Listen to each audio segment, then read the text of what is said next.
కనుక జరుగుతున్న కుట్ర తప్ప మరొకటిగా. రైట్ రవీంద్ర, ఒక్కసారి సునీత గారు ఏం చెప్తారు ఈ మూసి సంబంధించి, ఈరోజు కూల్చివేతలకు సంబంధించి ఏం చెప్తారు? బీజేపీ ఏం చెప్తుంది అసలు? సార్ గుడ్ మార్నింగ్ అండి.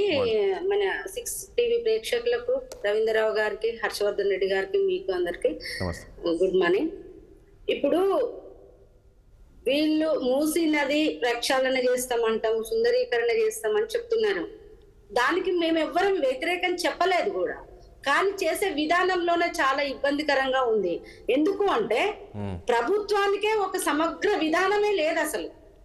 దాని మీద ఒక రూట్ మ్యాప్ లేదు, దాని మీద ఒక అవగాహన లేదు.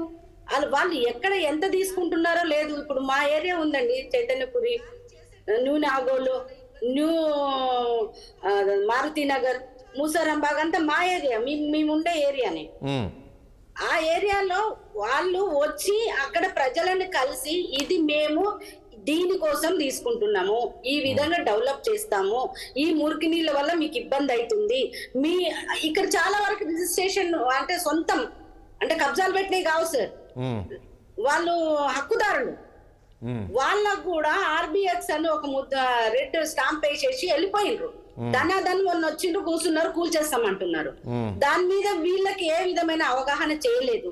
మేము ఈ విధంగా డెవలప్ చేయబోతున్నాం, మీకు ఇది ఇవ్వబోతున్నాం, మేము భూసేకరణ చట్టం ద్వారా ఇది ఇవ్వబోతున్నాం, లేకుంటే ఇంకో రకంగా మీకు ఫైదా చేయబోతున్నాం, లేకుంటే మీరు వీళ్ళేదో చేస్తామంటున్నారు కదా, ఇప్పుడు మూసీ నది ప్రక్షాళన చేసి ఈస్ట్ వెస్ట్ ఇంకేదో ఏదో కారిడార్స్ చేస్తాం, ఇవన్నీ ఏవేవో చెప్తున్నారు. దాని మీద ఒక రోడ్ మ్యాప్ లేదు, దాని మీద ఒక డిపిఆర్ లేదు, దానికి ఎంత ఖర్చు అవుతుందో లేదు, దాని మీద ఒక టెండరు లేదు, ఏది లేకుండా దాన్ని వచ్చి అక్కడ కూల్చే కార్యక్రమాలు మొదలు పెడుతున్నారు. మేమేమంటున్నామంటే మీరు చెయ్యండి, కానీ అక్కడ ఉన్న వాళ్ళకి అవగాహన కల్పించండి. మేము ఇది చేయబోతున్నాం, దీంట్లో మిమ్మల్ని భాగస్వాములు చేయబోతున్నామా, లేకుంటే దీనివల్ల మీకు ఈ ఫాయిదా వస్తుందా, లేదు ఈ దేశానికి ఈ ఫాయిదా వస్తుంది, ఈ రాష్ట్రానికి ఈ ఫాయిదా వస్తుంది, ఈ ప్రజలకి ఈ ఫాయిదా వస్తుంది, ఏ విధమైన మోటివేషన్ లేదు. ఎవ్వరు వాళ్ళని కలిసిన సందర్భం లేదు. వాళ్ళకి ఏమొస్తుందో తెలియదు. వాళ్ళు 60 గజాల నుంచి 100 గజాల వరకు కట్టుకున్నారు, 50, 40, 50 సంవత్సరాల నుంచి కూడా ఉంటున్నారు. మనం చూస్తున్నాం. వచ్చేసి ఇది కబ్జా అంటారు, ఇది అదంటారు, ఇదంటారు. క్లారిటీ లేదు సార్.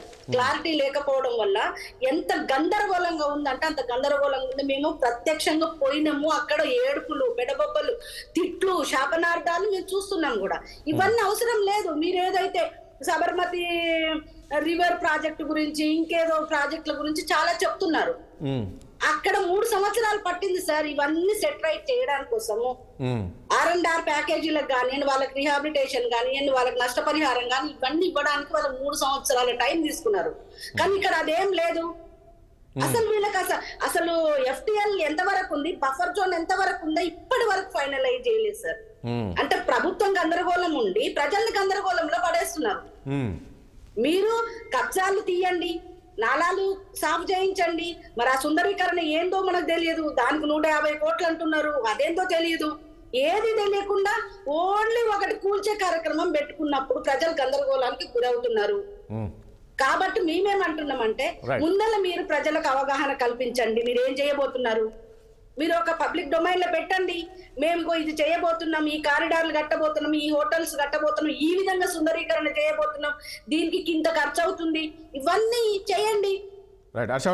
మీరు పబ్లిక్ ఇక్కడ ప్రజాప్రతినిధుల హెల్ప్ తీసుకోండి. అక్కడ ఉన్న వాళ్ళకి ఇదంతా చేసినప్పుడు మీరు ఇదంతా ఒక లైన్ కి వస్తుంది, ఒక విధానం ఉంటుంది. విధానం లేకుండా మీరు వచ్చేసి ఏవి FTI జోన్ లో ఉన్నాయి, FTL జోన్ లో ఉన్నాయి, ఏవి బఫర్ జోన్ లో ఉన్నాయి కూడా. మా చైతన్యపూర్లో సార్ ఒక దగ్గర 50 ఫీట్లు 50 మీటర్లు తీసుకుంటున్నారు, ఒక కాడ 200 ఫీట్లు తీసుకుంటున్నారు, మీటర్లు తీసుకుంటున్నారు. ఎందుకు తీసుకుంటున్నారో కూడా తెలియదు. ఆల్రెడీ గత ప్రభుత్వం వాళ్ళు ఈ విధంగా సుందరీకరణ అని చెప్పేసి రిటైనింగ్ వాల్స్ కూడా కట్టడం జరిగింది సార్.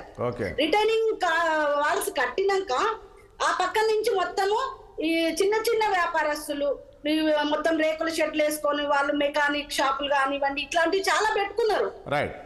ఇవన్నీ మీరు దేని మీద ఒక గందరగోళంలో ప్రభుత్వం ఉండి ప్రజల్ని గందరగోళంలో పడేసి సార్. నేను ఇంకొకటి కూడా చెప్తున్నా సార్, వీళ్ళకి అంత తొందర ఏముంది సార్ చెప్పండి. రేపు ఏమన్నా తెల్లారేసరికి ఇదేమన్నా అయిపోతుందా?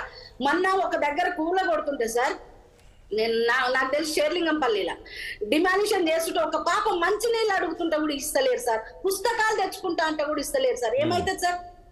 బుక్కులు తెచ్చుకోవడానికి ఎంత టైం పడుతుంది సార్? ఆ పిల్ల చదువుకుంటుంది, చిన్న పిల్ల, పుస్తకాలు తెచ్చుకోవడానికి ఇంట్లో పోయి నా బుక్కులు తెచ్చుకుంటా అంటే ఆ పిల్ల పోయి ఏమన్నా బుల్డోజర్ ఆపుతుందా సార్? 10 ఏళ్ల పిల్ల ఆపుతుందా సార్? వీళ్ళకి ఎందుకంత తొందర సార్? నిన్న ఒక ప్రెగ్నెంట్ లేడీ మంచినీళ్ళు తాగుతాను కూడా బాటిల్ తెచ్చుకుంటున్నాడు, తేనియర్ వీళ్ళు. ఎందుకు ఇంత తొందర అని అడుగుతున్నాను. హర్షవర్ధన్ గారు లేదు, నైట్ లేదు, పొద్దున లేదు. ప్లీజ్ ఒక నిమిషం సునీత గారు. మా చైతన్యపురికి 7 గంటలకే వచ్చింది సార్. 7 గంటలకి వీళ్ళు మామూలు అప్పుడు 7 గంటలకు ఆఫీస్కి వచ్చి పనిచేస్తారా సార్ వీళ్ళు? వీళ్ళ హరి అంటే కాదండి సునీత గారు, కాదు సునీత గారు, గత ప్రభుత్వంలో 11 అయినా ఆఫీసర్స్ వచ్చేవాళ్ళు. సో ఇప్పుడు అందరూ కూడా చాలా సిన్సియర్ గా పనిచేస్తున్నారు అనుకోవచ్చు కదా. వాళ్ళ సిన్సియారిటీ ఎంత ఉందో మనం ఆఫీస్ లో పోయి చూద్దాం సార్, తెలుస్తుంది. ఎందుకు సార్ అవన్నీ? మన 10:30-11 దాకా మన ఆఫీసర్లు రానే రారు. మనం చూడట్లేదా? మాత్రం 6 గంటలకి 7 గంటలకి ఏం ఆదర బాధలు కొట్టుకపోతుందో కూడా అర్థం కాదు. వాళ్ళ టిఫిన్లు కూడా